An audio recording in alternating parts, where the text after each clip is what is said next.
إن الحمد لله نحمده ونستعينه ونستغفره ونعوذ بالله من شرور أنفسنا وسيئات أعمالنا من يهده الله فلا مضل له ومن يضلل فلا هادي له وأشهد أن لا إله إلا الله وحده لا شريك له وأشهد أن محمدا عبده ورسوله اللهم صل وسلم وبارك ونعم على سيدنا وإمامنا وقدوتنا محمد وعلى آله وصحبه وسلم تسليما كثيرا أما بعد السلام عليكم ورحمة الله وبركاته. Bienvenue dans cette nouvelle série que nous vous proposons. Effectivement, la fois dernière, on a clôturé notre première série de live que nous avions consacrée aux Maisons d'Allah, aux mosquées.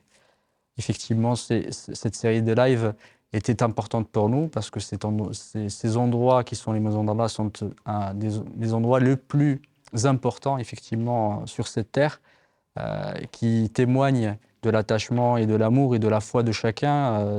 Effectivement, c'était pour nous un devoir d'en parler et d'expliquer en amont, en détail l'histoire de ces endroits, les règles effectivement relatifs à ces endroits-là, les mérites de ceux qui les fréquentent, les comportements à avoir. Alhamdoulilah, on espère que ça a été bénéfique pour vous, pour découvrir ou redécouvrir effectivement cette haute importance de ces endroits qu'Allah subhanahu wa ta'ala a choisis pour qu'on l'adore, pour qu'on soit unis autour d'une seule cause, d'un seul objectif, celui de l'adoration d'Allah subhanahu wa ta'ala, la soumission à Allah subhanahu wa ta'ala. Et en réfléchissant à quel sujet on voulait aborder, un sujet est venu naturellement.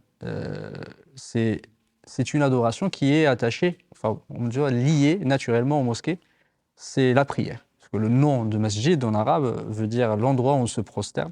Du coup, c'était tout à fait naturel d'enchaîner avec une nouvelle série qui va être consacrée à cette adoration extrêmement importante en islam. Je pense que c'est l'adoration physique, l'action la plus importante que un musulman, un croyant puisse faire. C'est le deuxième pilier de l'islam, après celui de l'attestation de foi. Donc là, effectivement, c'est l'acte par lequel tout un chacun puisse rentrer en islam et le fait que ça soit suivi par la prière indique son importance et sa place en islam. Et c'est l'idée, effectivement, durant ces lives, qu'on vous explique quelle est cette importance, les mérites de la place de la prière, ses mérites et toutes les règles, on va dire administratives, même si l'administratif, il y a une sorte d'acception, enfin, on va dire de sens formalité, mais c'est le sens effectivement de vous expliquer comment mieux accomplir la prière, comment mieux la perfectionner, parce que c'est un moment important où on rencontre Allah subhanahu wa ta'ala, on matérialise, on symbolise notre lien à Allah subhanahu wa ta'ala, notre soumission complète à notre Créateur. Effectivement, c'était la prunelle des yeux du prophète alayhi salatu wassalam, comme il a dit dans le hadith. C'est effectivement le deuxième pilier de l'islam. C'est Imaduddin, c'est lequel effectivement sa place centrale parmi toutes les adorations. Et je voulais, Cheikh Barakallahu Fik, Jazakallahu Khairan, en parler en détail de sa place, de ses mérites. Et Jazakallahu Khairan, j'en profite pour te remercier d'accepter effectivement de continuer ces lives et alhamdoulilah, nous fasse bénéficier de tes connaissances, qu'Allah subhanahu wa ta'ala t'accorde la sincérité dans les actions et te fasse bénéficier sur cette terre et dans l'au-delà de ce que tu apportes. Barakallahu fik, et ce que tu transmettes, parce que c'est important, les lives, pourquoi on les continue, c'est pour pouvoir transmettre effectivement les peu de connaissances que nous avons aux fidèles de la mosquée et au-delà. Et je voulais qu'on parle de l'histoire effectivement de la prière, au moment où elle a été instaurée, parce que c'est important de revenir effectivement aux origines des 5 prières. Et quelque chose m'a interpellé, c'est que la prière, effectivement, c'est la seule adoration, c'est la première adoration qui a été instaurée, bien avant les autres. Et c'est la seule qui a été instaurée à la Mecque. Tous les autres piliers de l'islam, en tout cas le jeûne, etc., les 3 autres ont été instaurés après. Que, du coup, pour moi, ça indique l'importance et la place importante effectivement de cette adoration-là. Allah fik. Allez, bismillah, alhamdulillah, wa salatu wa salam ala rasulillah. Barakallahu fik, Mohammed, pour cette belle introduction qui se suffit à elle-même. Effectivement, c'est Ce désir, Allah inspire, tout bien vient de lui. Ce désir donc de passer de la théorie à la pratique et surtout d'aller à l'essentiel, qui nous a dicté donc ce choix-là. Et puis, comme tu l'as si bien dit, qui dit masjid parle de sujoud. Et donc, il n'y a pas de hasard. Et Allah a donc préféré les endroits où on se prosterne devant lui. Rappelons-nous, juste avant une digression avant de répondre à ta question, rappelons-nous que c'est ce qui a honoré Adam alayhi salam. Et c'est ce qui a fait que Satan a mérité l'enfer. Tout à fait. Et combien de fois dans le Coran, Allah demande un signe de soumission aux anges de se prosterner, qu'ils le font, qu'ils l'ont fait et qu'ils le font. Comme le disent certaines sources, des anges ont été créés depuis qu'ils ont été créés jusqu'au jour du jugement dernier. Ils vont demander ensuite pardon à Allah de n'avoir pas été assez reconnaissants. Donc le soujoud, c'est vraiment la symbolique. Et Allah donc a bien voulu honorer ces lieux et les a appelés comme ça, puisque c'est lui qui l'appelle comme ça dans le Coran. Et ensuite, donc, pour dire que le soujoud n'est pas, et la prière, en général, c'est pas quelque chose qui date de l'islam. Je pense aussi c'est important, dans la mesure où, au moins depuis Ibrahim, alayhi salatu wassalam, au moins des traces dans la sourate Ibrahim en particulier, où Allah subhanahu wa ta'ala fait dire à Ibrahim, et il dit la vérité, qu'il demande à Allah qu'il fasse partie des gens qui font la prière, ainsi que sa génération. Rabbana wa taqabbal du'a. Et il décrit Isa alayhi salatu wassalam, dès le berceau, en train de dire que Allah lui a ordonné. Il décrit Yahya pareil, et il parle des Banu Israël de faire de leur maison donc des endroits pour faire la prière, etc. Donc la prière est naturelle, je dirais. Et sans parler de cette forme qui est définitive, que Allah a aimée, qu'il a instaurée, puisqu'il a parfait sa religion, avec l'envoi de Mohammed sallallahu alayhi wa sallam, tout dans les cieux et la terre loue Allah, c'est la prière. Tout fait sa prière, même si on ne comprend pas leur façon de prier. Donc la prière est le droit absolu d'Allah, et comme tu l'as bien dit, c'est le deuxième pilier. D'ailleurs, Ibn Mas'ud, dans ce qui a été rapporté par l'imam Muslim, rahmatullahi ta'ala alayhi, qui a demandé au prophète sallallahu alayhi wa sallam quel est l'acte le plus méritoire ou l'acte le plus aimé d'Allah. Il a dit la prière à l'heure. Après la foi en Allah, c'est la prière à l'heure. Et ta remarque est très juste, qui est le fait que c'est le seul pilier parmi les 5 que nous connaissons tous. C'est le seul pilier qui a été ordonné à la Mecque.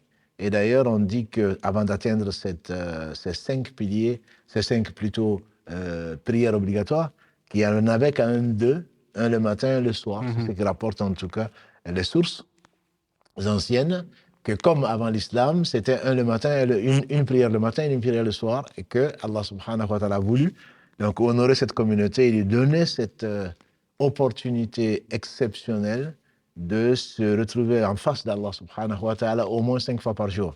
L'histoire, elle est connue, et également, l'une des caractéristiques, c'est que toutes les autres formes d'adoration ont été révélées par l'ange Gabriel, alors que la prière a eu cette particularité d'avoir été ordonnée directement par Allah au prophète Mohammed sallallahu alayhi wa sallam lors de son voyage nocturne, Isra al-Mi'raj, donc juste avant, 13 mois d'après certains, avant donc son émigration. Et c'est dire son importance. Dire son importance dans la mesure où Allah subhanahu wa ta'ala dit souvent dans le Coran « Wasta'inu bis-sabri was-salah » prenez les moyens de vous aider par la patience et la salah. Donc cette salah, pour finir la définition, là en arabe, c'est aussi dua. C'est aussi dua. Mais sur les 90 versets du Coran où on parle à peu près de salah, la plupart, à part 4 ou 5 versets, la signification de la salah, c'est effectivement ce que l'on comprend en tant que pilier. Il y en a d'autres qui veulent également dire des invocations, comme classiquement et pour cause. Allah nous dit dans la sourate Al-Ahzab, verset 56, « Inna Allaha wa malaikatahu yusalluna ala nabi » Donc Allah et ses anges prient sur le prophète alayhi salatu wassalam. J'ai déjà entendu, c'est comme des rak'ahs. Voilà. Donc ce n'est pas dans cette forme-là, c'est de faire des invocations. Et également, huwa alladhi yusalli alaykum wa malaikatahu, dans la sourate 33 encore, verset 43, Allah, donc Surat Ahzab, pour faire plaisir à le frère Abdelaziz qui a demandé le nom de Surat. Donc Surat Ahzab, Surat numéro 33, verset 43 et verset 56, parmi les 4 ou 5 exceptions où on parle de Salah. La Salah, c'est le doigt en général, mais plus particulièrement la forme de soumission à Allah manifestée qui commence depuis le Takbirat al-Ihram jusqu'au Salam. Mais ça, on y reviendra, Inch'Allah. Donc cette forme de prière, le prophète sallam, donc on disait qu'il appelait ses compagnons, il n'y avait pas d'adhan, il n'y avait pas l'appel à la prière, et donc ils se cachaient. Et dans l'islam gharib, et l'islam a commencé étrange, et les gens se cachaient dans la maison d'Arkam ibn Arkam pour prier Allah subhanahu wa ta'ala, on dit le matin et le soir. Et quand il a été éprouvé, il a été le plus éprouvé des hommes, il a perdu si quelque chose lui appartenait. Et donc, notre mère Khadija, Allah l'a rappelé. Il a perdu également son oncle Abu Talib. Et donc, Allah l'a invité au-dessus de ces cieux. Et c'est pour ça qu'il faut comprendre l'esprit de la prière pour l'aimer et pour l'apprécier. Puisque, en cas de difficulté et le recours reste toujours à Allah, Allah l'a invité, c'est une invitation, au-dessus de ces cieux pour lui ordonner. Donc, la prière, on ne va pas reprendre l'histoire de Isra wal Mi'raj, mais juste pour dire que quand ils sont arrivés au 7e ciel, ils ont rencontré Ibrahim alayhi salam, son aïeul, et l'ange Gabriel lui a dit, toi, vas-y, tu as été invité, moi, personne, celui qui dépasse cet endroit, va avoir ses ailes brûlées. Et lui, il a rencontré son Seigneur, et rien ne lui ressemble, subhanahu wa ta'ala, et qui lui a donné en retour, il a fait voir le paradis, l'enfer, il a donné en retour, en cadeau, 50 prières par jour. Et donc, 50 prières par jour, et je dirais, c'est celui qui sait ce que c'est que connaît la prière, apprécie vraiment le cadeau de la part d'Allah subhanahu wa ta'ala. Et en descendant, et Allah est miséricordieux, au 6e ciel, au retour, il a rencontré, comme à l'aller d'ailleurs, il a rencontré Moussa, alayhi salatu salam, qui lui dit, il y a mon frère Mohammed, il y a Mohammed, qu'est-ce qu'Allah t'a donné comme cadeau? Si Allah avait voulu, il n'aurait pas su. Mais Allah lui a fait connaître qu'il a donné un cadeau, et donc Moussa a demandé, comme il rentrait en compétition avec lui, puisqu'il dit, voilà un jeune qui est venu après moi, à l'aller, et qui aura plus d'adeptes que moi. Donc, qu'est-ce qu'il t'a donné en cadeau, que moi je n'ai pas eu? Et donc, le prophète lui a dit, il m'a donné 50 prières en cadeau. Alors, il a donné un conseil. Il a donné un conseil au prophète, alayhi salatu salam. Il a dit, remonte et va demander au Seigneur des réductions.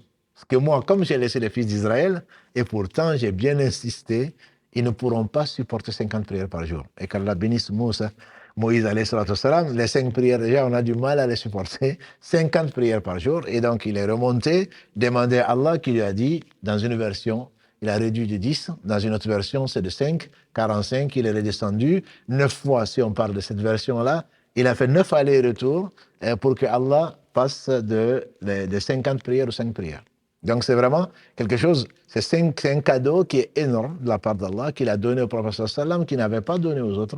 Par la prière, on a dit que ça date de tous les prophètes, mais 50 prières, 50 fois l'occasion de rencontrer notre Seigneur sans intermédiaire. Donc qu'on soit en face de notre Seigneur, et le prophète sallam n'a-t-il pas dit, et on en avait peut-être parlé, quand vous priez, ne crachez pas devant vous, vous avez Allah en face. Voilà. Ne crachez pas à droite, vous avez un ange. Si vous devez vraiment cracher, je ne parle pas bien sûr de la moquette, quand il n'y a pas de moquette, si vous devez vraiment cracher, alors crachez sous vos pieds ou à gauche.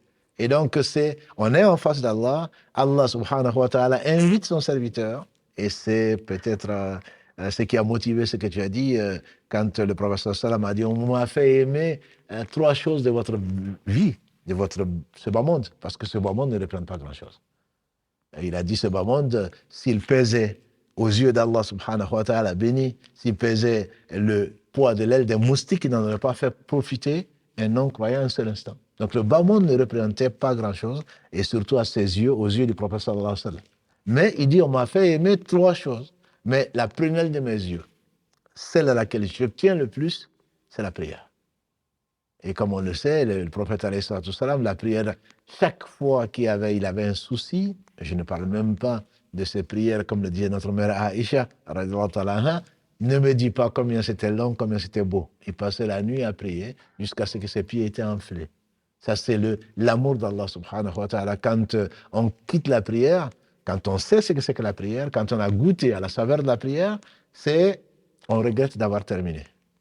Quant à nous, salam alaikum, enfin j'ai fait la prière. Alors que là, quand est-ce que je vais arrêter? C'est peut-être un des secrets pour lesquels on continue à invoquer Allah. On finit quand même par arrêter, en commençant par le takbir et en finissant par le salam.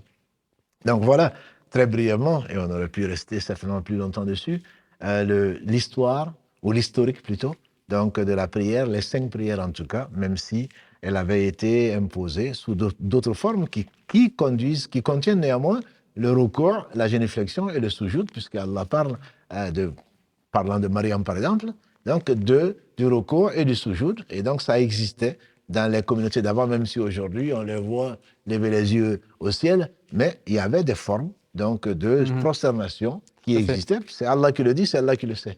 Donc il nous a révélé, qui a révélé plutôt au prophète sallam, ces formes donc primitives de prière. Il a complété, parfait, c'est bien fait sur nous, en nous donnant donc la meilleure façon qu'il nous a ordonné de l'adorer. Tout à fait. Et effectivement, pour cette histoire, on mesure la miséricorde infinie d'Allah subhanahu wa ta'ala. C'est qu'en faisant 5 prières, on a le mérite de ces 50. Déjà, si on savait, alhamdulillah, Allah, comme tu l'as si bien dit, Allah est miséricordieux. Non seulement il nous donne 50 prières, 50 fois l'occasion, mais bien que, comme Moussa alayhi salatu wassalam, l'a demandé au prophète sallam, bien que on risque de ne pas pouvoir le faire, lui bien sûr il l'aurait fait, il n'a même pas, voyons l'amour et la connaissance du prophète sallam par rapport à nous. Il n'a même pas osé par pudeur demander à Allah des réductions tout seul. Parce que quel plaisir, quelle joie de se retrouver devant Allah tout son temps. Si on pouvait même éliminer le sommeil, le manger, etc. C'est ce que font les anges qui ne mangent pas, qui ne boivent pas. Ils sont toujours en adoration, toujours en prière. Donc, quelle joie le prophète ﷺ aurait prié 50 fois par jour. Ça ne lui aurait pas coûté grand-chose. Mais, par miséricorde pour sa communauté, et surtout la miséricorde d'Allah, qui inspire à Moussa de lui demander des réductions. Et comme tu as si bien dit, une prière est récompensée 10 fois. La bonne action est récompensée chez Allah 10 fois, en ne priant que 5 fois par jour. Et si on savait, on aurait peut-être prié plus, 5 fois par jour. Le prière ou l'oran est récompensé 50 fois. Ça, c'est notre Seigneur, subhanahu wa ta'ala, qui multiplie de 10 à 700 fois, comme a dit le prophète sallam, la bonne action, alors que le péché, il n'est inscrit quand il est inscrit que comme un péché. Et quand tu parlais effectivement de la prière, de cette saveur de prière, et dans le sens, tout à l'heure, tu l'avais évoqué, ceux qui éprouvent beaucoup de difficultés parfois à prier ou qui prient effectivement dans la précipitation parce qu'ils ont envie parfois de terminer parce qu'ils ont effectivement des choses à faire. Et le prophète, alayhi salatu wassalam, je pense qu'il a donné un signe sur l'importance de la prière pour signifier le degré de foi de la personne. Et c'est plutôt la justesse, c'est la validité de la foi de chacun. Parce qu'effectivement, je disais par rapport aux hypocrites, parfois c'était difficile pour eux, surtout les prières du matin et celles du soir. Puis aussi ceux qui vont à la prière en reculant et dans la... c'est un peu ce qu'il disait le Mizan, comment mesurer, en fait, est-ce que ta foi est vraiment forte ou pas? C'est par la prière, parce que c'est très éprouvant, effectivement. C'est Allah qui le dit. Exactement. Tout à fait. C'est Allah, je ne dis pas de le connaître, puisque c'est lui qui a créé, c'est lui qui a tout créé. Allah dit que la prière est énorme. Tout à fait. Sauf ceux qui sont convaincus de la rencontre de leur Seigneur. Donc effectivement, la prière est lourde, mais c'est Allah qui l'allège. Et Allah l'allège au point qu'on l'aime et on n'a même plus envie de quitter cette position-là. Elle est lourde pour les hypocrites, elle est lourde même pour le croyant, je dirais moyen, sauf, comme l'a dit le prophète sallam, l'amour de la personne. Et d'ailleurs, parmi les 7 catégories qui seront sous l'ombre du trône d'Allah, subhanahu wa ta'ala, le jour où il y aura d'autres ombres que cette ombre, il a cité en 3e position, Rajulun, l'homme dont le cœur est accroché à la mosquée. Ce n'est pas pour venir dormir, c'est vraiment pour prier. Donc la prière n'a pas d'équivalent, c'est celle que Allah aime, Et effectivement, plus la foi est forte, plus on est accroché Tout à à la fait. prière. Tout à On fait. est tellement accroché à la prière est tellement indispensable, et on y reviendra, Inch'Allah, que Allah a voulu que même dans la guerre, c'est ce que je rappelle souvent à mes frères et sœurs, qu'Allah nous facilite son adoration. Même dans la guerre, Allah, il y a la prière de la peur, c'est connu dans le fiqh. Oui. Même dans la guerre, Allah dit à son prophète sallallahu alayhi wa sallam de diviser les combattants en deux, une partie qui défend ceux qui font la prière, et ensuite l'autre partie qui n'a pas prié va prier derrière le prophète sallallahu alayhi wa sallam. Celle qui a prié termine sa prière donc, elle a prié et elle défend les autres.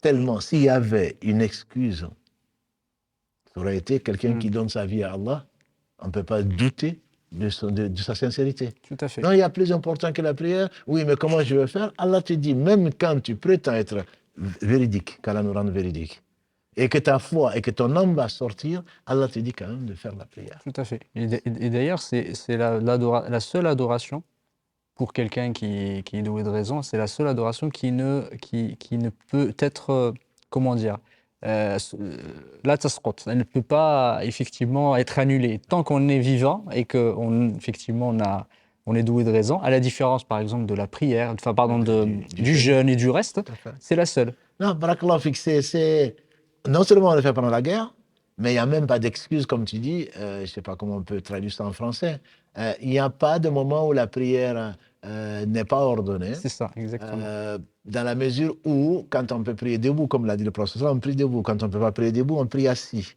Quand on ne peut pas prier assis, on prie couché. Et quand on ne peut même pas prier couché, on prie mentalement. C'est dire que des gens qui vont au Maghreb, pour ne pas citer un pays particulier, et qui se disent non, mais je suis pressé et je vais arriver. Quand je vais arriver, je vais prier.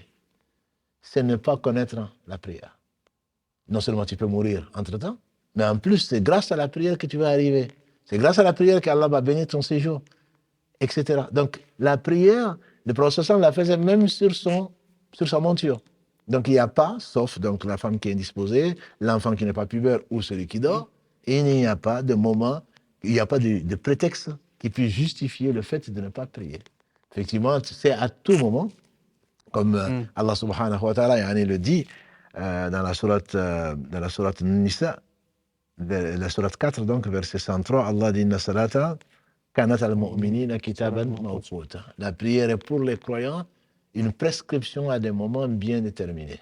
Et donc, ce n'est pas une chose, comme tu l'as bien dit par rapport aux jeunes, celui qui est malade, celui qui ne peut pas supporter, celui qui est en voyage même, la femme qui est enceinte, la femme qui allait.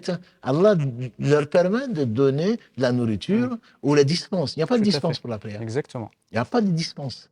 Et c'est pour cela que Satan nous fait miroiter beaucoup d'excuses, mais il n'y en a pas. Et il n'y en a pas. Il n'y en a pas d'excuses pour cause. Pour cause, certainement, que sans la prière, on ne serait pas vraiment un croyant. Exactement. Disaient les ulama, comme tu l'as si bien dit, et tu as raison de le dire, c'est les ulama disent que pour s'auto-évaluer sa foi, et regarder son rapport à la prière. C'est une des adorations parce que quand on regarde effectivement par exemple au Ramadan, même si c'est difficile, on voit beaucoup de gens le faire. Mais certains qui ne sont pas du tout, culturellement le font.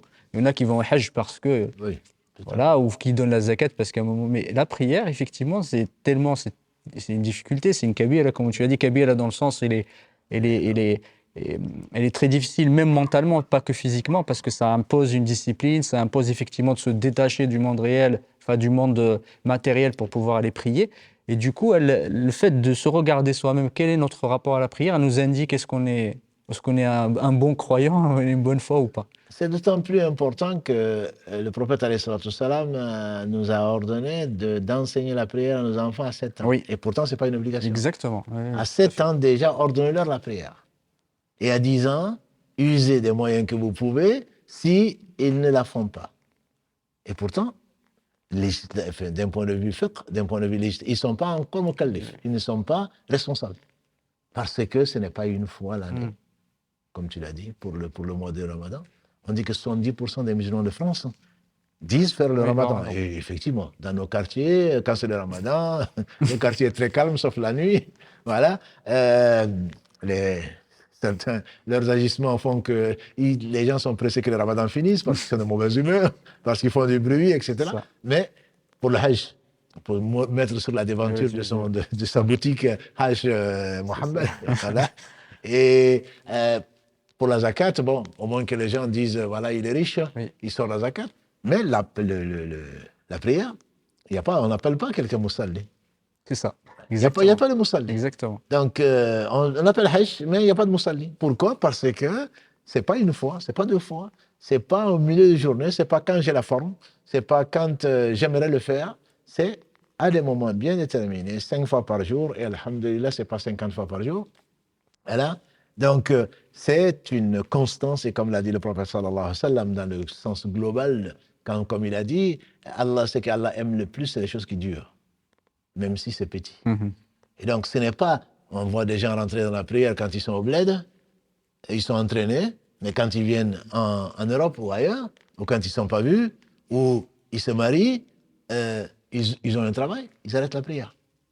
Et donc, alhamdulillah, Allah est juste, et il te donne le temps, et c'est mesuré dans le temps. Ce n'est pas seulement celui qui a commencé la prière, et ensuite il s'arrête, ou ce n'est pas seulement quelqu'un qui n'a pas commencé la prière qui commence. Donc c'est de tout temps, quel que soit ton état psychologique, sauf si tu perds la raison, quel que soit ton état physique, quel que soit l'état dans lequel tu es, que tu sois en voyage, que tu sois sur une monture, que tu sois dans un avion, que tu sois sur la mer, n'importe quel état, et ça tout le temps, tant que tu es conscient, tant que tu n'es pas dans le coma, tant que tu es conscient, ta prière, tu la dois.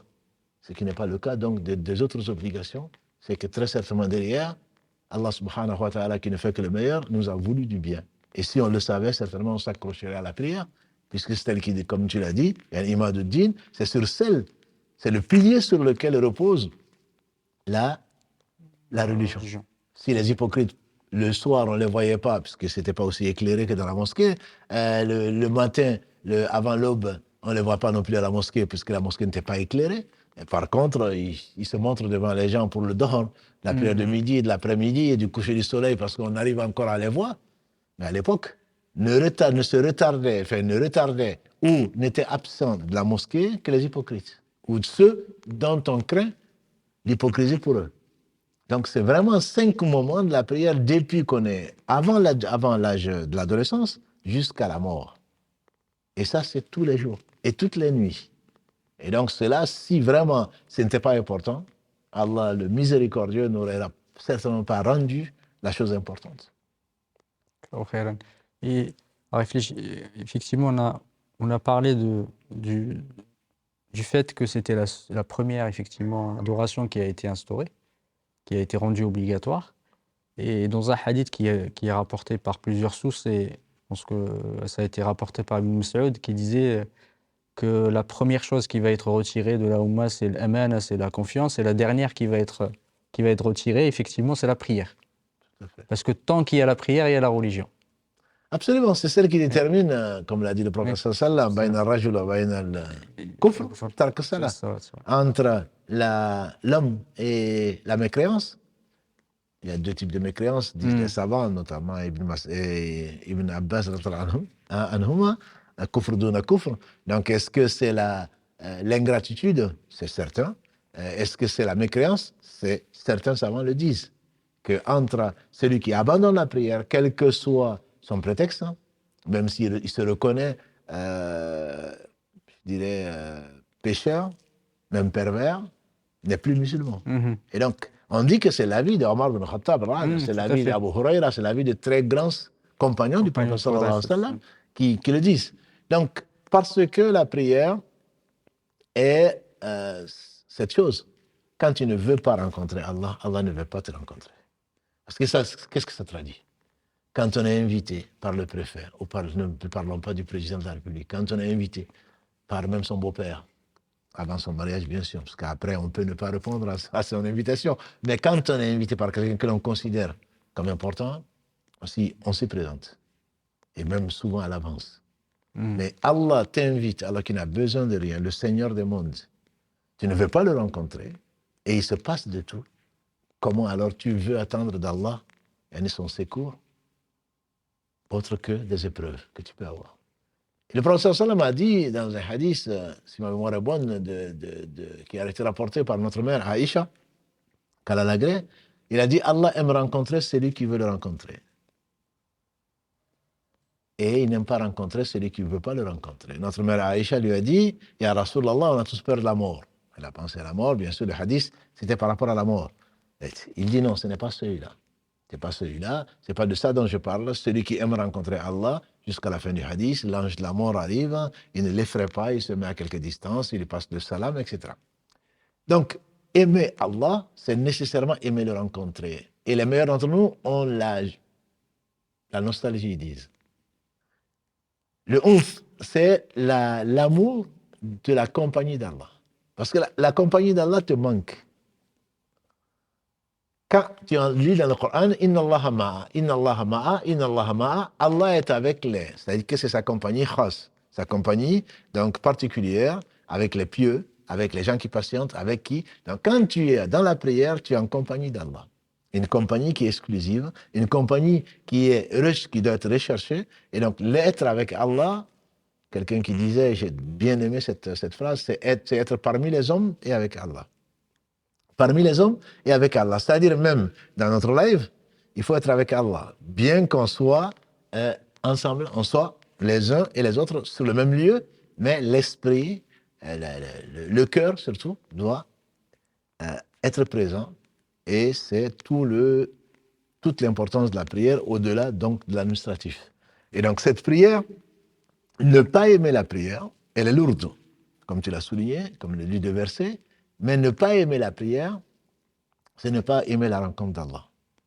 Allah dit que c'est lourd, mais il fait une exception. Ce sont les gens donc qui aiment le rencontrer, qui sont certains de le rencontrer, on le rencontrera tous.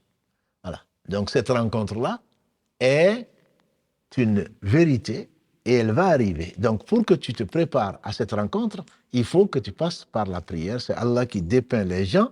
Les khashi'in, c'est ceux qui sont accrochés à la prière et dont la crainte, ou plutôt l'objectif principal, c'est la rencontre d'Allah. Tout à fait. Et donc c'est ce qui amène, c'est l'une des importances, et peut-être sans rentrer encore dans les mérites. Donc c'est l'une des importances de la prière. La rencontre du Seigneur n'a pas d'équivalent. Exactement. Effectivement, cette petite rencontre prépare à la grande. Et la qualité de cette rencontre, Allahu A'lam, j'espère, présage de la qualité de la grande. Certainement. Certainement, l'un dépend de l'autre, c'est sûr. Si la prunelle des yeux du prophète sallam était dans la prière, c'est bien parce que il aura le degré le plus élevé des prophètes alayhi sallam. Et quand chaque fois qu'une chose lui arrivait, comme souci, il se souciait surtout de la rencontre d'Allah, puis pour sa communauté, à quoi il recourait? Il recourait à la prière. Et Allah nous dit, cherchez moyen de vous aider au travers de la patience, certes, mais de la prière. C'est que les patients n'ont pas, s'ils ne font pas la prière, toi tu l'as. C'est-à-dire que tu demandes le secours à Allah, tu te réfugies auprès d'Allah et Allah suffit. Et donc c'est avec tout cet esprit-là, certainement si tu mets ta confiance en Allah, il se peut qu'il te compte parmi ceux qui rentrent au paradis sans leur demander des comptes. Puisque dans le fameux hadith des 70 000, il conclut alayhi salatu wassalam par ceux qui mettent leur confiance en Allah. Et donc cette confiance en Allah, la fonction, ta place dans l'au-delà dépendra de ça. Et ton bonheur dans ce bas monde dépend aussi de ça. Donc cette confiance en Allah, c'est ce qui tu vas trouver, comme Allah dit, c'est parce que c'est l'une des formes les plus élevées du dhikr et qui est donc le rappel d'Allah, qui est l'évocation d'Allah et que la prière qui rassemble toutes les formes d'adoration d'Allah subhanahu wa ta'ala. Et donc Allah l'a résumé pour ton bien. Pour ton bien, puisqu'il dit Inna salata tanha anil fahsha'i wal munkar dans la sourate Al-Ankabut 29, verset 45. La prière empêche certes les choses blâmables et les turpitudes. C'est Allah qui le dit. Et donc, c'est peut-être la raison pour laquelle il a voulu que le critère sur lequel tu insistes beaucoup soit du croyant, soit la prière. En effet, au jour du jugement dernier, Allah va demander aux anges, bien qu'ils sachent avant de les avoir créés, la première chose sur laquelle pas l'homme sera jugé, mais qu'on va regarder, c'est le livre de la prière. Allah va dire aux anges, regardez le livre de la prière de mon serviteur. S'il est complet, j'accepte toutes ses œuvres. S'il est complet, j'accepte toutes ses œuvres. Pourquoi? À cause, entre autres, du verset qu'on a dit, 45 de la Sourate Ankabut, Inna salata tanha anil fahsha'i wal munkar. La prière empêche certes, la prière empêche des choses blâmables et des turpitudes. Donc, si effectivement tu as prié, si vraiment tu as eu la récompense de la prière, c'est que tes actes ne peuvent être que des actes qui visent l'amour d'Allah subhanahu wa ta'ala. Tu vas éviter l'injustice, tu vas éviter les choses blâmables, tu vas éviter donc des turpitudes. Si tel est le cas, alors certainement, les turpitudes ne seront pas dans ton compte. Les actes blâmables, tu n'en ferais pas. Et si tu en as fait, tu reviendras repentant, notamment dans la prière, en dehors de la prière. Et Allah, dans sa miséricorde, puisque tu parles du miséricordieux, par essence et par excellence, Allah, dans sa miséricorde, si nos prières ne sont pas complètes, comme l'a dit le prophète sallallahu alayhi wa sallam, chacun d'entre vous aura de sa prière la moitié, le tiers, le quart, jusqu'au 10e. Ça, c'est pour ceux qui prient. Ceux qui ne prient pas, n'en parlons pas. Si la prière n'est pas complète, et Allah seul sait s'il va accepter. Donc, ce qu'il accepte, c'est ce qui est fait pour lui, et donc la présence. Tu vas chez un roi de ce bas monde, ou un dignitaire de ce bas monde, et puis tu commences à regarder ton portable. Tu es ailleurs. Tu regardes quels sont les messages que tu as reçus. Et qu'est-ce que tu dois faire? En présence, la personne te voit, puisque Allah sait tout. Tu ne vas pas lui cacher. À la limite, je veux dire, que tu mets des écouteurs ou autre chose, tu te diras, non, il ne saura pas. Mais Allah le sait. Donc comment tu vas te présenter devant Allah avec l'esprit vagabond? C'est pour cela que le pire des voleurs, a dit le prophète sallam, c'est celui qui vole dans sa prière. Tu es physiquement présent, mais en réalité, tu ne l'es pas. Qu'Allah nous pardonne. C'est pour cela qu'on n'a pas plus que la moitié de la prière. Donc, si effectivement tu es présent, tu as eu la prière, Allah dans sa miséricorde, s'il te manque encore des prières, et pour beaucoup qui ont commencé la prière, on y viendra peut-être dessus, comment rattraper la prière, si on peut la rattraper. Pour beaucoup, ils ont commencé à 20 ans, et là, ils sont contents. Moi, j'ai fait la prière depuis 20 ans. Moi, j'ai fait la prière depuis... Certains ont commencé à 40 ans, d'autres ont commencé plus tard. Et d'autres pensent, parce qu'ils ont commencé à 7 ans, que la prière a été acceptée. Et pourtant, ils sont voleurs, menteurs, brigands, dictateurs dans leur famille. Non. Si, malgré que Allah n'ait pas accepté certaines de nos prières, il dit aux anges, j'ai regardé les prières surrogatoires. Les prières qui s'est imposées lui-même. C'est le fameux hadith de Abu Huraira, quand la guerre où le prophète sallam a dit, Allah dit qu'il déclare la guerre à celui qui se fait l'ennemi de l'un de ses alliés, un de ses walis, un de ses awliya. Mon serviteur ne se rapproche de moi par rien qui m'est plus agréable que ce que je lui ai rendu obligatoire. Ensuite, il ne cesse pas de se rapprocher de moi par les œuvres qui s'imposent, surrogatoires, jusqu'à ce que je l'aime. Et donc, au travers des œuvres que tu t'imposes, et dont la prière, alors Allah dit, regardez ce qui s'est imposé. Et on va prendre. C'est surrogatoire, donc on va le diviser par 10. Non. Et Allah dit aux anges de rajouter les œuvres surrogatoires de prière. Est-ce que c'est complet? Les anges diront oui, on espère dans notre cas. Allah dit alors, j'accepte toutes les œuvres de mon serviteur. Et si tu as été des paresseux, que tu as préféré autre chose à faire des prières surrogatoires, comment tu vas justifier? Parce qu'à ce moment-là, si la prière surrogatoire à rajouter à l'obligatoire n'est pas suffisante, n'est pas complète, alors Allah dit regardez les autres œuvres. Quand on regarde les autres œuvres, comme l'a dit le prophète sallam à notre mère Aïcha, radiallahu ta'ala anha, quand on juge, quand on va dans le détail, le châtiment suit. Et il a dit, ya Rasulallah, Allah ne dit-il pas,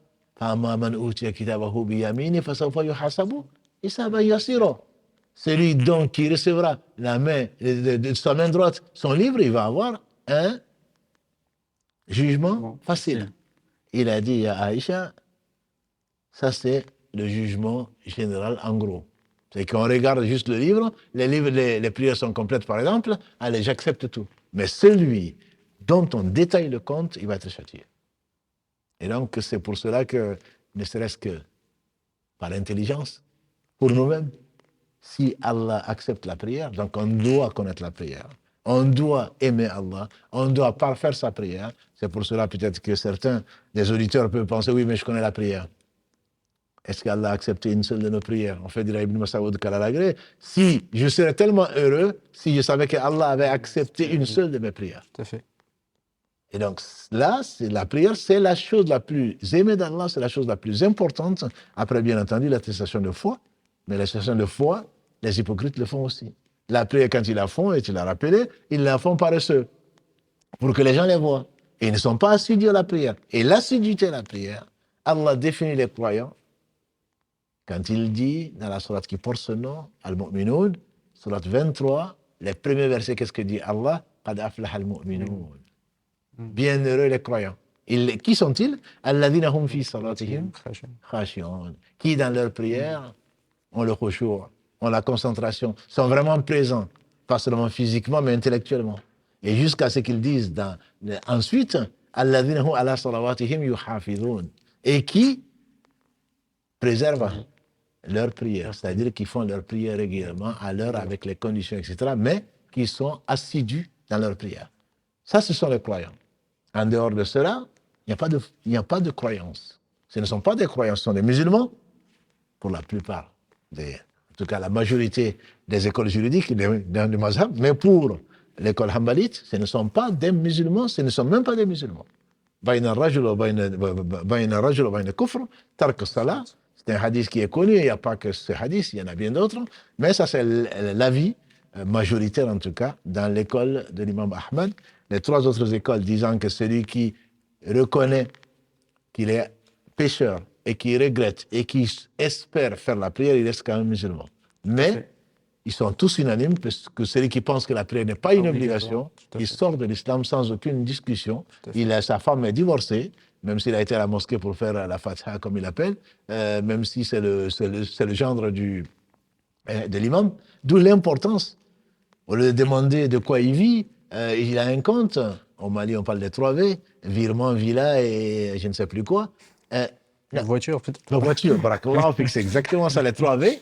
Villa, voiture et virement. Il a un compte bancaire. C'est pas tout le monde qui a un compte bancaire. Et voilà, donc celui-là, je peux lui accorder la main de ma sœur, de ma fille, etc. Alors, qu'est-ce qui fait la prière? Rarement, on pose cette question-là. Oui, le fait que celui qui préserve sa prière, c'est l'image qui est quelqu'un de totalement responsable, que tu confies à quelqu'un qui fait attention au plus important.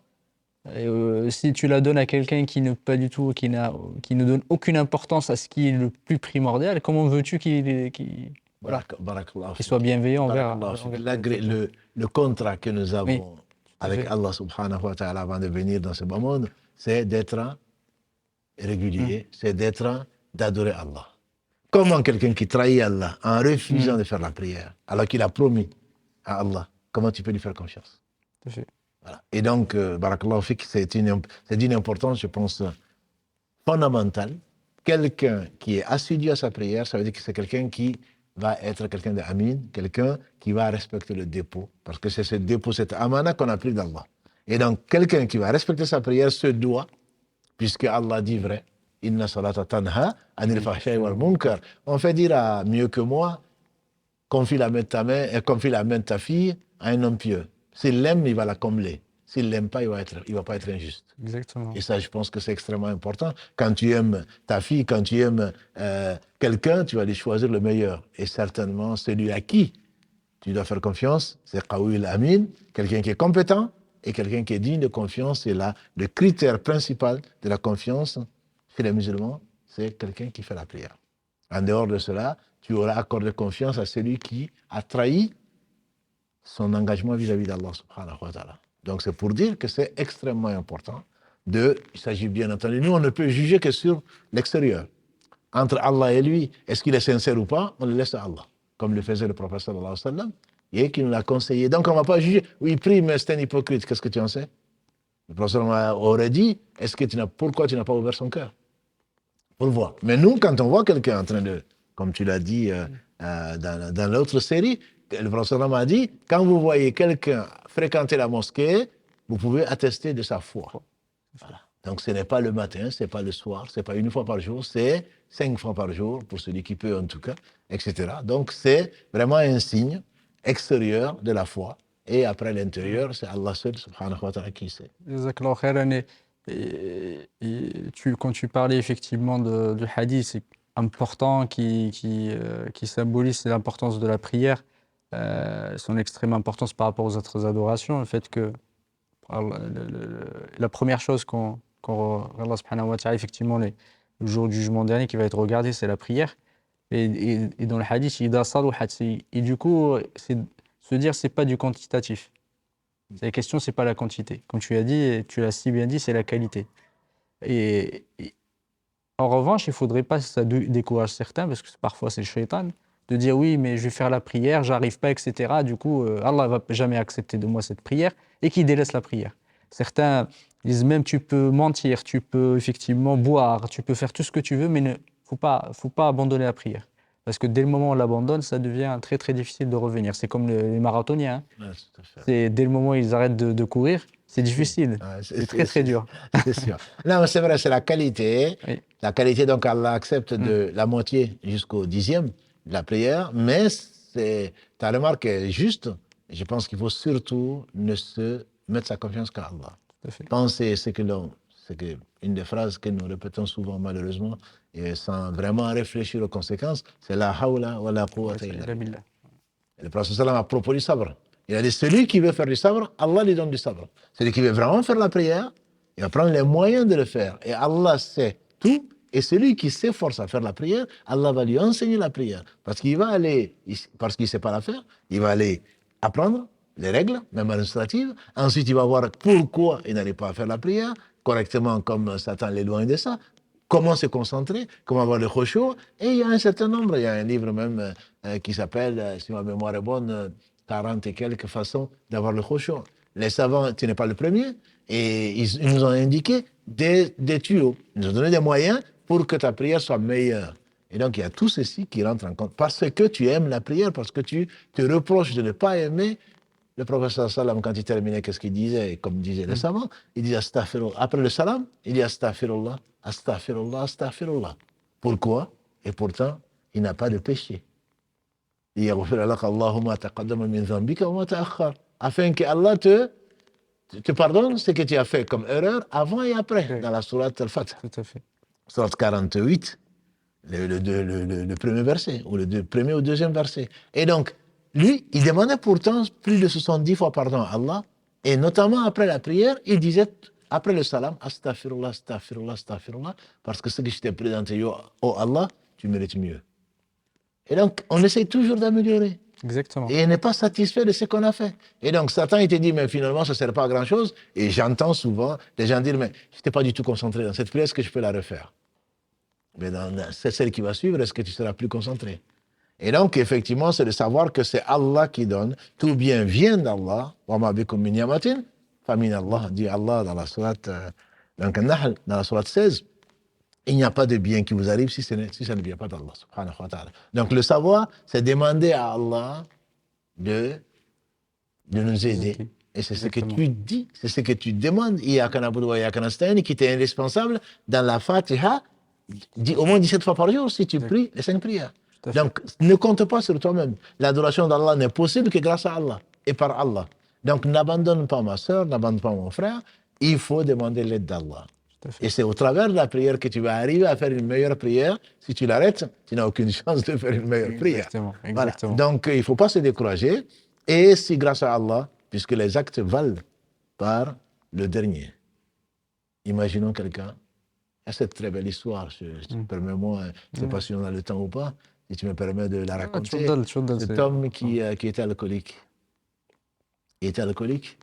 Il était bien sûr condamné. Pour beaucoup d'entre nous, on l'aurait condamné. Voilà quelqu'un qui attend la mort pour aller en enfer.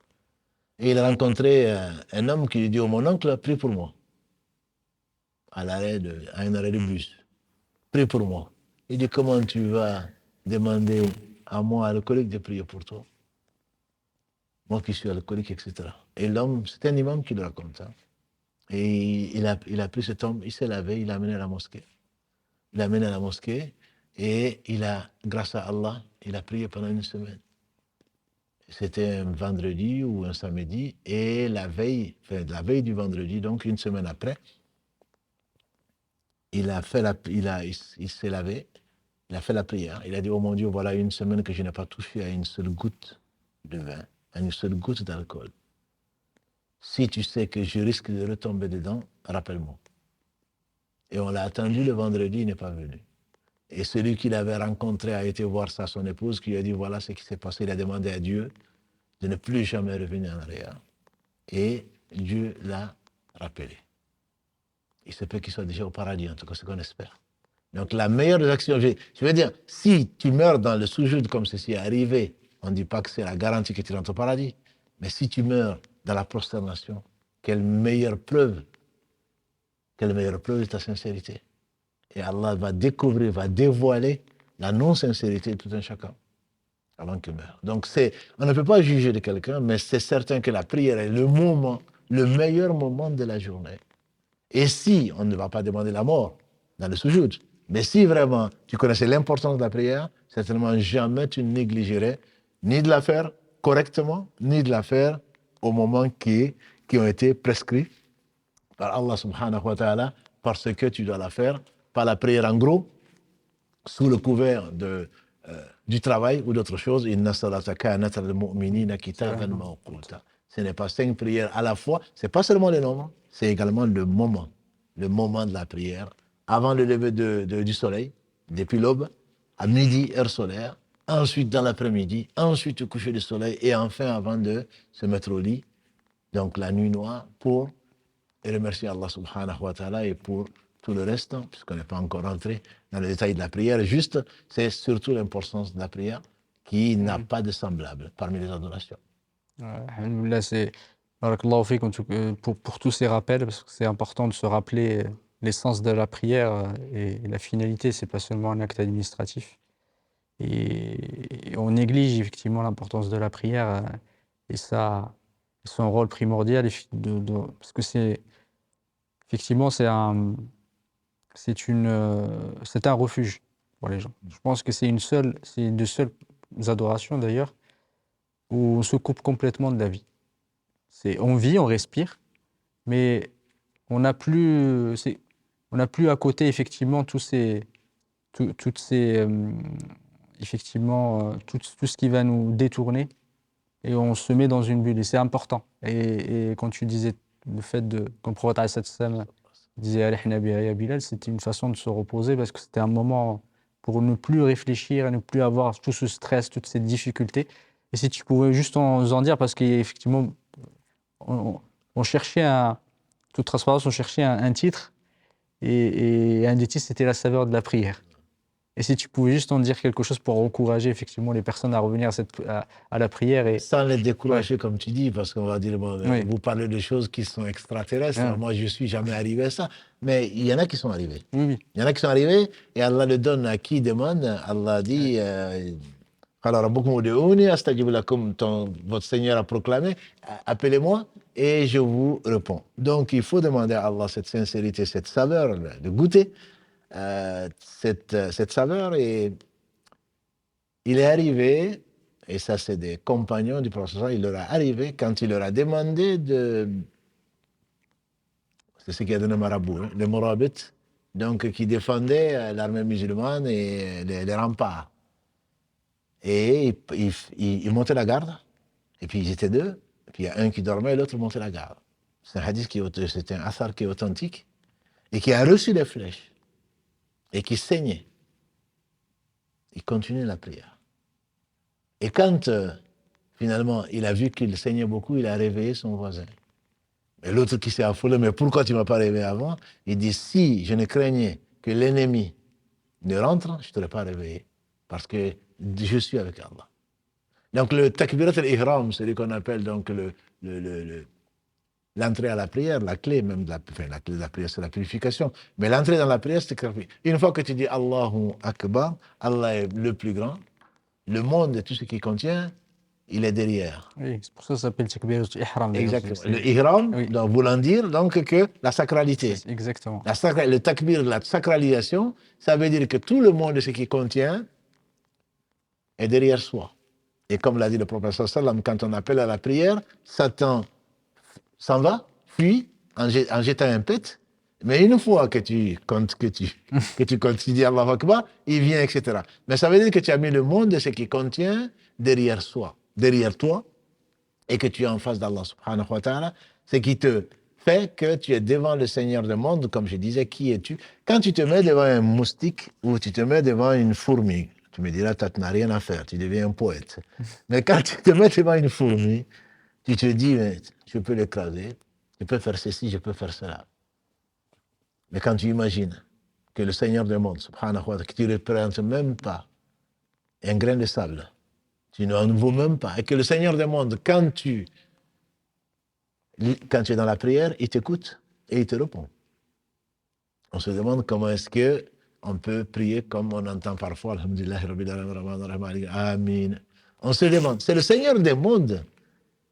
Tu es devant le Seigneur des mondes, et quand tu dis Alhamdulillah, Rabbil Alamin, comme le hadith est authentique d'Abu Huraira, le prophète sallam a dit, celui qui dit, Allah a dit, j'ai divisé la prière entre mon serviteur et moi, j'ai divisé la prière en deux. Donc, quand tu es en prière, Allah, non seulement il t'écoute, mais en plus, il te répond. Quand mon serviteur dit Alhamdulillahi Rabbil Alamin, toutes les louanges, tous les éloges, tous les remerciements n'appartiennent qu'à Allah, Seigneur des mondes, Allah dit, mon serviteur m'a loué. C'est-à-dire que tu parles à Allah et Allah te répond, si seulement tu savais. Il est bien entendu que le monde, ce qui contient, ne pourra pas t'apporter ça. Et quand tu es conscient que tu es en train de parler à Allah et que c'est au travers de ça que ton comportement va changer, au travers de ça que Allah va te bénir ta famille et ce que tu vas faire, etc., certainement que tu n'as pas te soucier, entre guillemets, ni de ta famille, ni de ton travail, ni d'autre chose, en tout cas à ce moment précis-là. Et le prophète, alayhi salatu wassalam, était, donc c'est pour cela, entre autres, que c'était la prunelle de ses yeux, alayhi salatu wassalam, et que quand il n'y avait pas d'anesthésie, on peut imaginer, c'était vraiment courageux. Aujourd'hui, malgré l'anesthésie pour les opérations chirurgicales, les compagnons du prophète sallam ont dit que quand ils étaient blessés à la guerre, par exemple, on dit, j'étais pas avec eux, que quand on voulait finir d'arracher le pied qui avait été coupé, par exemple, et que certains demandaient, attends que je fasse la prière. À partir du moment où ils sont dans la prière, ils ne ressentaient plus rien. On dit qu'Ali ibn Abi Talib, le quatrième calife, cousin du prophète sallam, on rapporte de lui que quand il disait Allahu Akbar, le premier takbir, on disait que tout son corps se mettait à trembler. Il avait la réalité, et là, il est clair que tout ce qui était autour, je ne dis pas que ça n'existait pas, mais ils n'en faisaient pas mention et ce n'était pas du tout leur souci. Le souci, c'est je suis devant mon Seigneur, c'est comme si on se retrouvait au jour du jugement dernier. Tu es devant ton Seigneur, nu, comme l'a dit le prophète, pieds nus, corps nus. Et donc Allah sait tous tes secrets, rien ne lui est caché, et qu'est-ce que tu vas y dire? Et là, tu es en face de ton Seigneur, subhanahu wa ta'ala. Combien on aurait aimé avoir cette conscience-là? Certainement, si on avait cette conscience-là, on n'aura pas de soucis au jour du jugement dernier. Et donc Allah veut, au travers de cette prière, nous ramener à lui pour qu'on prenne conscience et pour qu'on mette sa confiance en lui, pour qu'on l'implore, pour qu'il nous pardonne, pour qu'on passe ce moment de bonheur. Et certainement, c'est le meilleur des moments pendant cette période, donc entre deux prières, qui fait que celui qui est vraiment dans la prière a un goût, comme le disait Ibn Qayyim, la saveur de la prière, depuis la préparation de la prière jusqu'au salam. Et donc cette douceur, la prière a une douceur que ne reconnaît que celui qui a vraiment prié. Et ça, je ne connais pas beaucoup de gens qui ont prié. Et il y a beaucoup de gens qui font de la gymnastique, l'aspect administratif, mais vraiment être présent devant Allah subhanahu wa ta'ala. Wa qumul hafidhu ala salawat wa salatul wusta wa qumu lillahi qanitin. Préservez la prière et surtout la prière du milieu et levez-vous pour Allah, donc qanitin, le qunut, je ne sais pas comment le traduire, et le dévouez-vous pour Allah de la meilleure des façons, on dira. Donc, dans la meilleure disposition, dans la présence, et soyez présents devant Allah. Et ça, c'est ce que les gens ont prié, qui ont prié, connaissent comme goût, et qu'Allah subhanahu wa ta'ala nous le donne, nous le fasse goûter au moins une fois dans notre vie. Jazakallah khairan. Effectivement, on est arrivé au bout de ce live qui est très bénéfique. On n'a pas vu le temps passer. Jazakallah khairan. Je pense qu'on a même dépassé l'horaire. Shaitan m'a fait oublier tout à l'heure de nous excuser par avance. Mais c'est fait pour les frères, les sœurs et les frères qui nous regardent sur Instagram. Jazakallah khairan. Parce que on a fait une expérimentation. On a essayé effectivement de faire une diffusion simultanée. Là, maintenant, c'est passé. J'espère que ça s'est bien passé. Alhamdulillah. Si ça s'est mal passé, alhamdoulilah, on va rediffuser effectivement la vidéo sur tous les supports de la mosquée bi'idhnillahi ta'ala. Il y a une question d'un frère qui a posé la question, mais très administrative. Je n'ai pas voulu te couper, parce que sinon, on serait parti sur des aspects. Inch'Allah, on lui répondra soit directement sur le fil de discussion. Inch'Allah, ou sinon, on aura l'occasion d'en parler plus tard. C'était sur la question, très brièvement, c'était sur le laps du temps pour prier l'Asr, entre l'Asr et le Maghrib. Et Inch'Allah, on y reviendra plus tard et peut-être on lui apportera une réponse rapide, Inch'Allah ta'ala. Cheikh, s'il veut bien s'en occuper, qu'Allah le récompense par le meilleur. Et du coup, avant de terminer, il y a l'énigme. Il y a l'énigme, barakallahu fik, de me le rappeler. L'énigme, c'était donc miséricorde doublée, lumière et pardon. Et beaucoup se sont essayés, qu'Allah les bénisse et les récompense pour leur recherche. Il y a une seule sœur qui a eu la bonne réponse. Il s'agissait de la sourate Al-Hadid, sourate 57, verset 28. C'est le dernier des versets. Donc, ce n'est pas la peine de retenir le numéro, c'est le dernier. Allah dit subhanahu wa ta'ala, ba'dhu billahi minash shaitanir rajim, ya ayyuhalladhina amanu, aminu billahi wa rasulih.